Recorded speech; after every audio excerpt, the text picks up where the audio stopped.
Hello everyone, hope you all are doing fine.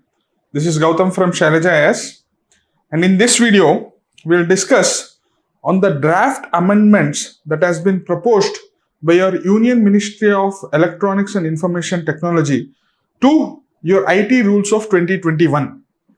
The parent act or the parent legislation was your IT Act of 2000, which was passed during Atal Bihari Vajpayee time period. The major objective of the 2000 Act was to ensure that the digital communication is also regulated and monitored by the union government. In pursuant of that act, since the advent of social media, since the widespread adoption of social media, they proposed IT rules of 2021, which empowered government in order to take certain actions against the social media companies, or in order to you can say sanitize, or in order to regulate the social media platforms. This draft amendment, which has now been proposed in 2026, this draft amendment has been published on March 30th, 2026, and it is open for your public feedback or public opinion for 14 days until your 14th April 2026. So if you are having objection to this, any of the amendments that has been proposed, you as a citizen can log into a particular link that they have given and send in your opinion or send in your feedback. So because we are living in a democratic country, you are free to express your opinion and you are free to express the criticisms of the policies or amendments which has been proposed, right? So in this video, we'll basically look into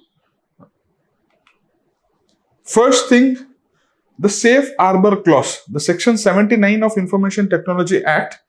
We'll first try and understand, because that is central to the entire discussions that we are going to have in the class.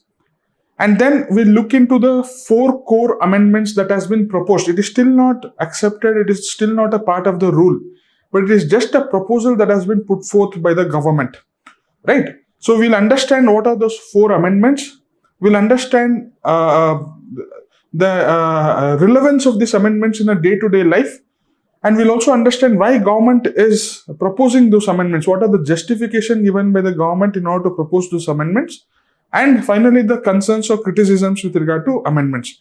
So we'll take one amendment, we'll understand its real life example, we'll understand the government justification, and we'll understand the criticisms associated with it. So likewise, we'll go one amendment after one amendment that has been proposed. But before all these things, you have to know, or you have to understand something called as your Safe Harbour clause, that is your section 79 of Information Technology Act. Safe Harbour clause, that is your section 79 of Information Technology Act of 2000. Now what is this going to provide? Let us take a real life example. This is a YouTube platform. I am uploading video, you are uploading video, X person is uploading video, millions of people are uploading videos. So YouTube as a platform is not generating its own content. Okay, so there are users who are generating content and who are uploading it on the platform. See, one of the user is going to upload a content which is a copyright movie of your Dhurandhar 2, which is illegal. You cannot, you can say, download the movie and put it on a platform. There are copyright laws that are present. Therefore, this particular action is illegal. Now, there is another person who is maybe uploading some extremist content, some terrorist propaganda content. Okay, so this person is also, you can say, he is doing wrong according to National Security Act and various other provisions of your law of the land. Now the question is, if there is a court, should the person be held, should the person be punished, or should the platform also be punished? Because platform is enabling these users to upload the content. So if the platform is also legally liable, it means legally it is answerable to the court of the law, it means that the platform will not be able to sustain in an economic manner in a huge country like us, or in fact in any other country. What will happen? There will be millions of people who would be uploading videos. Some of them might be legal, some of them might be not knowing that it is illegal. Some of them might be uploading derogatory content. Some of them will be uploading pornography content. So many things can happen which are considered as illegal, which are considered as immoral things.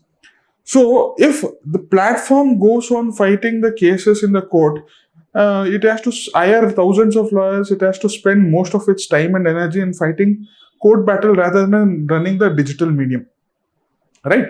So in order to address this scenario, what the government says is that the platform, any social media platform, will be providing legal shield.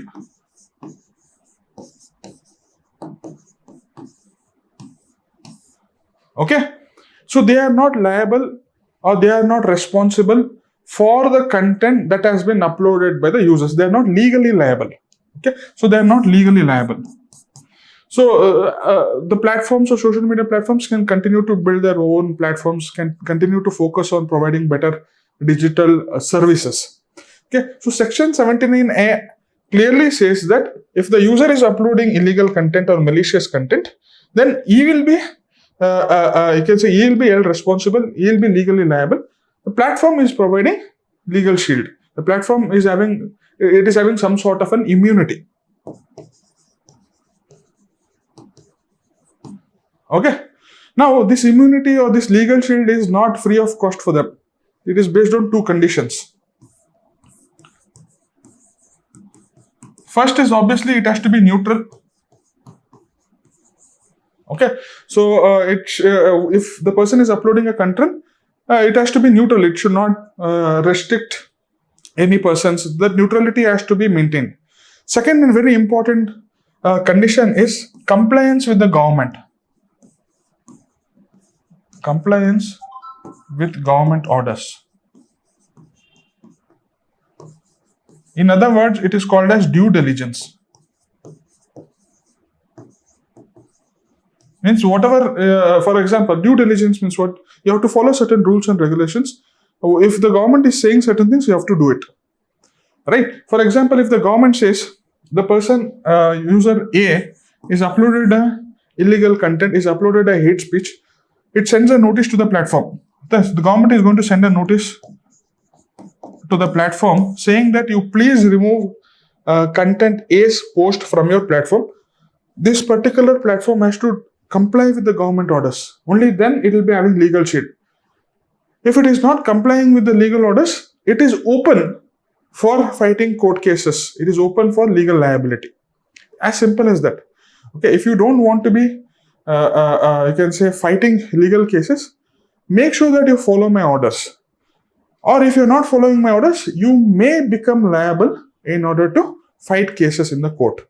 That is what happened in your farmers' protest that unveiled in 2018 to 2020. Right? 18 to 2020. There were huge farmer protests happening against the central farm bills that was passed by the parliament. Now, what really happened was that there was a huge protest. Thousands of lakhs of people had mobilized. They had come on streets. They were protesting on the streets for nearly 1 year.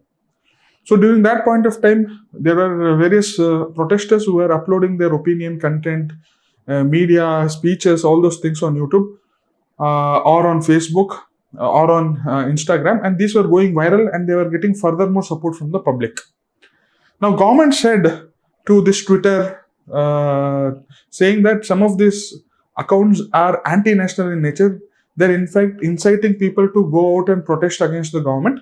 So please block those accounts. Twitter, in fact, it sent a notice. Okay, so Twitter said that nothing doing. I am a platform of free speech. So whatever the protesters are saying is aligned with the freedom of speech and expression that is guaranteed by the Constitution under Article 19, Clause 1. They are not saying something illegal. They are not saying something wrong. In a democracy, they are free to criticize the government. That was more or less the stance taken by the Twitter. Government got enraged. Government felt that these people are not following my orders. So they filed a case against Twitter in many of the courts. In Delhi High Court. In fact, Karnataka government, for some of its other requests which was not complied by the Twitter, it filed a case against Twitter in your Karnataka High Court.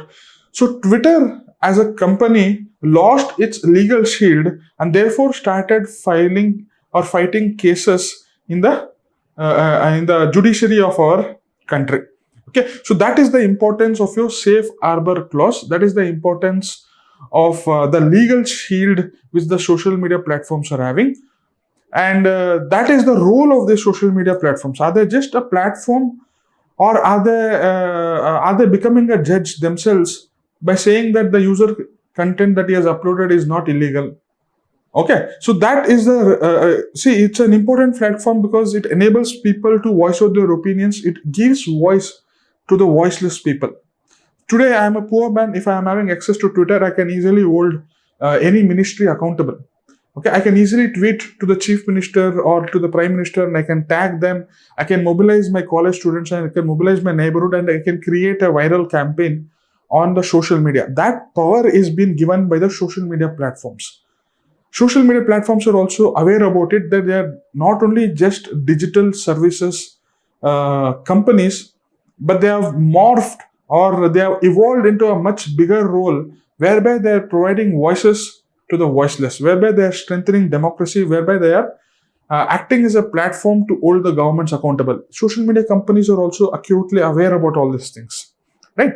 So in that situation, government is somehow trying to bring in more and more rules which effectively tries to control them, because these social media companies are not only entertainment channels, they're also turning into a powerful media where which enables citizens to hold the government accountable. Okay, so in that situation, government is trying to bring in rules and regulations which tries to effectively curb or tries to effectively regulate the functioning of our social media platforms. I hope you got a basic idea about safe harbor clause. Okay, about legal liability for the user content. If they are don't want to be legally liable, then they have to comply with the government orders. Right. So in this context, let us try and understand the four amendments that were brought in by the government, or which is now being proposed by the government. First amendment is mandatory advisories. It says that government advisories now has to mandatorily implemented in order to retain the safe harbor clause. Earlier, it was not mandatory. They were sitting idle. They were not implementing it. They are saying that, let us see, your order is not proper. Your order is not giving proper explanation, so on and so forth. Okay, you send it to Facebook or a Meta company. You send it to Google, which is a YouTube thing, or you send it to Twitter. These three are the major, you can say, social media platforms that are operating in the country, having around 400 to 600 million users. So they are effectively not only an entertainment platform, they are also a big platform to voice out the opinion of the people, right? So in this context, whatever advisories, whatever orders that the government was sending was not always being implemented. It was always in a gray zone. Okay, in this amendment, they're saying that you have to mandatorily implement. If you're not implementing it, it is explicitly stating that you will not be getting any safe harbor clause protection. It is explicitly stating, right? Now, for example, YouTube ignoring an advisory loses its legal protection for user videos, right? As simple as that. Now, why the government is saying all these things? Why it says that? Why it is trying to make its advisory mandatory in nature? Because it says that it will allow, or it will force the tech giants to quickly stop digital harm like deepfakes, because deepfakes or any content can spread rapidly in a short amount of time through the social media platforms. If the actions are not taken quickly, the damage can already be made. So in that circumstances, it becomes necessary for me to make my advisories, because I am the government. I have been elected through the process of elections and democracy. So I am going to take decisions. I am going to decide what is right and what is wrong. So in such a situation, if certain user content is wrong, is illegal, is creating harm to the society, and if I send an order to the YouTube or any social media platform to please remove the content, it should be done immediately. Otherwise, the damage will be done. Okay, so that is the argument given by government in order to justify this amendment. Now, what is the criticism behind this? Criticism is that you're saying all these deep fakes, you're saying the virality and all those things. In reality, what you're looking for any political opposition voices. If there is any person who is questioning government, any person who is asking, give me the account of the expenditure on defense, give me how much you're spending on roads, how much you're spending on welfare, why have you cut down on the public education expenditure, why have you cut down on school education expenditure. If people are asking some tough questions, then government, if it is not able to answer it in a satisfactory manner, it wants to silence it. Any political regime wants to, we can say, doesn't have too much of, you can say, criticisms, right? So they're always conscious about the narrative, they're always conscious about the image of the government, and in that thing they want to silence critics, they want to silence the opposition. So using this as one of the reason, saying that I'll pass an order, you have to compulsorily comply with it, you're trying to silence actually your critics. You're not trying to silence illegal content or immoral content. You're trying to silence the political opposition in the country. So you're trying to threaten the very roots and fabric of this democracy itself. That is the criticism which has been levied against this particular amendment, proposed amendment, right?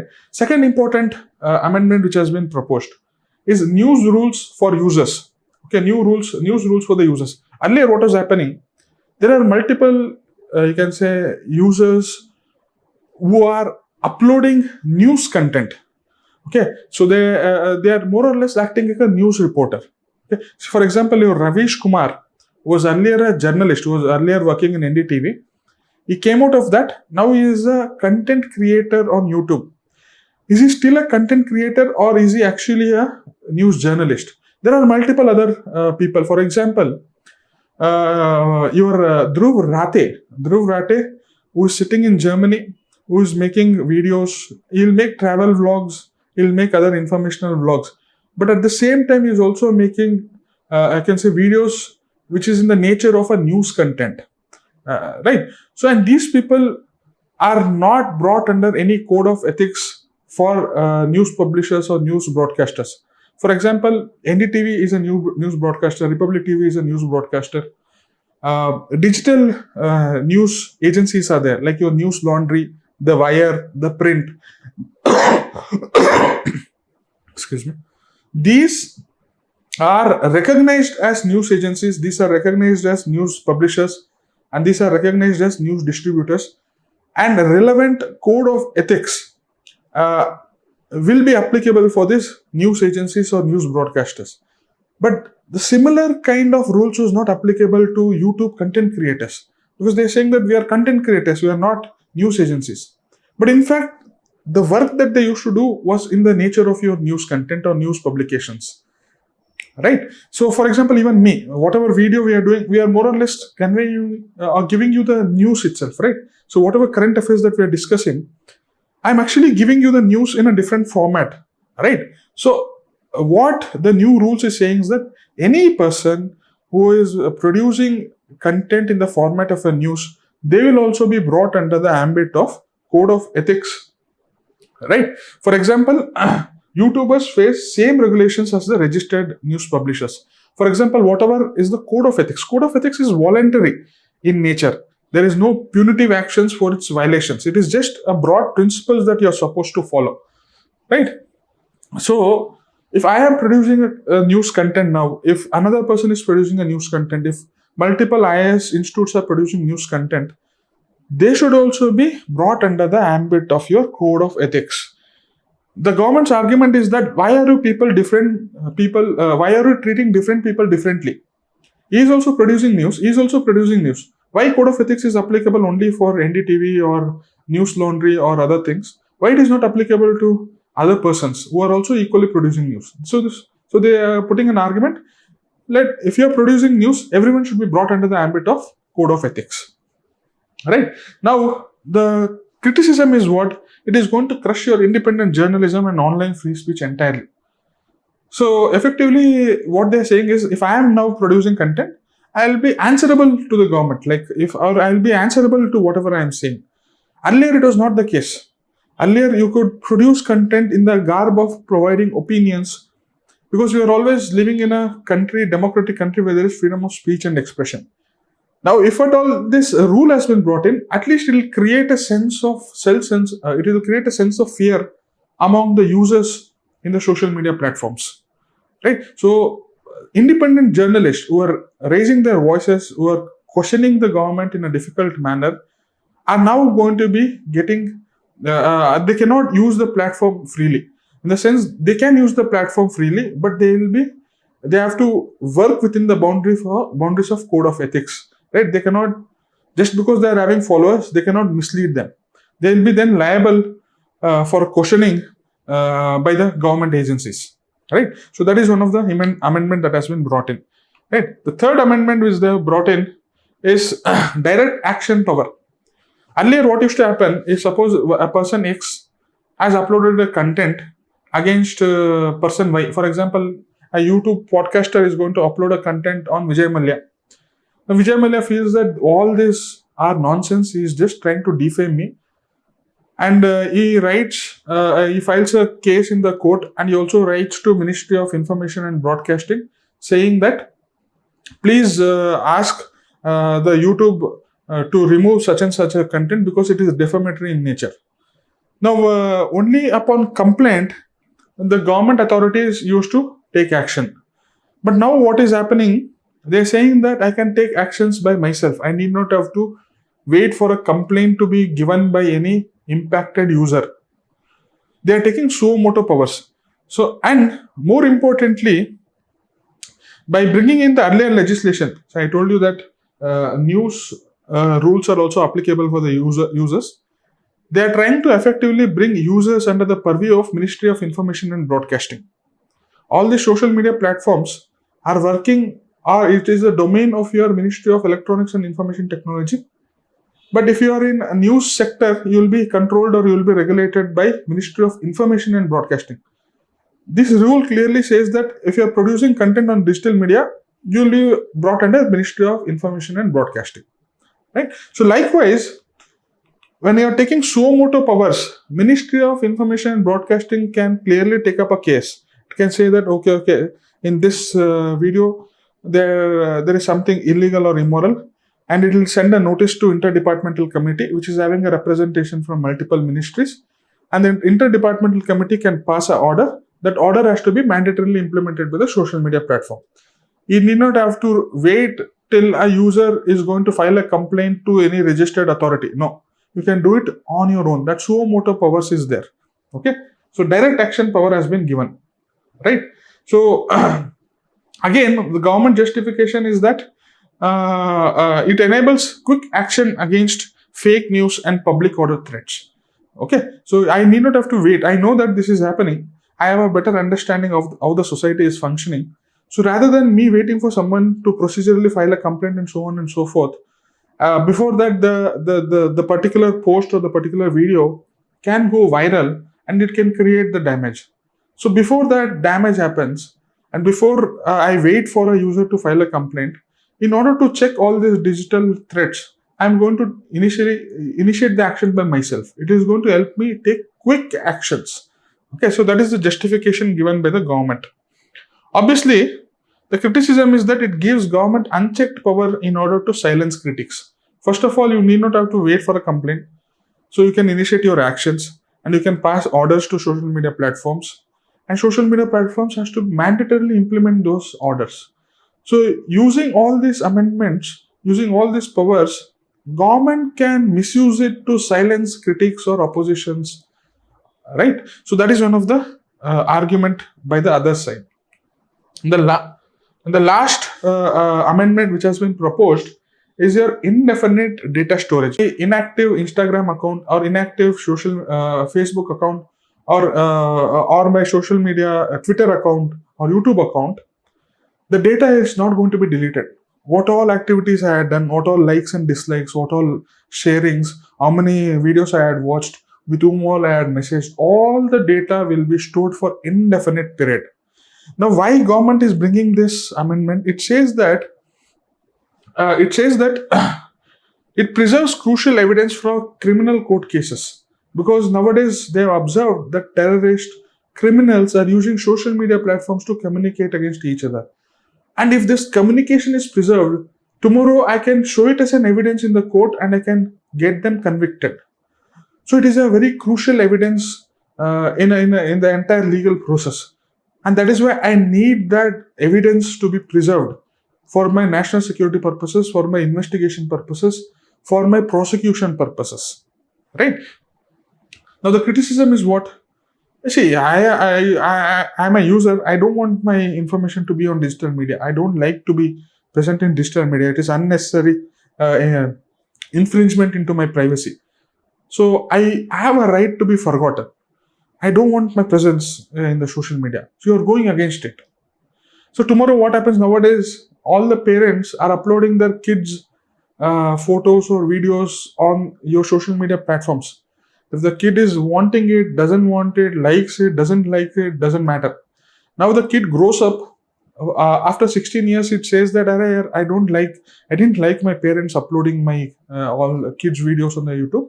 So I send it to YouTube or Facebook that please delete my account or please delete my videos. Even if it is deleted, it will be still stored in the data. That is what is the power. That is what is the amendment saying. And the kid might be traumatized because obviously if the data is there tomorrow, it is going to be mined and advertisements are going to be shown to me. So it is against your digital privacy and it is against your right to be forgotten. In India, right to be forgotten is not officially recognized. It is not recognized anywhere. In Europe, it is recognized. But there are efforts that are now being mobilized in order to make this as one of the integral rights of our right to life and our right to freedom. Right? We have to wait and see how it is going to evolve in the coming days. Okay? So this is all about the draft amendments to IT rules, which was proposed by Union Ministry of Electronics and Information Technology. Right? So I hope you have got a fair bit of an idea on the draft amendments. And there's a small question. Regulating user-generated content in the name of curbing misinformation risk creating a chilling effect on citizen journalism and democratic discourse. Examine with reference to the draft rules and the relevant judicial pronouncements. So that is the question. You give me the arguments for regulations, give me the criticisms of the regulations, and you tell me, you take a way forward approach. You can give your answers and you can send it to me either on Telegram or on WhatsApp to this particular number, or you can email it to me on this email ID. Looking forward for your answers, looking forward for your feedback, looking forward for your doubts. Okay, all the very best.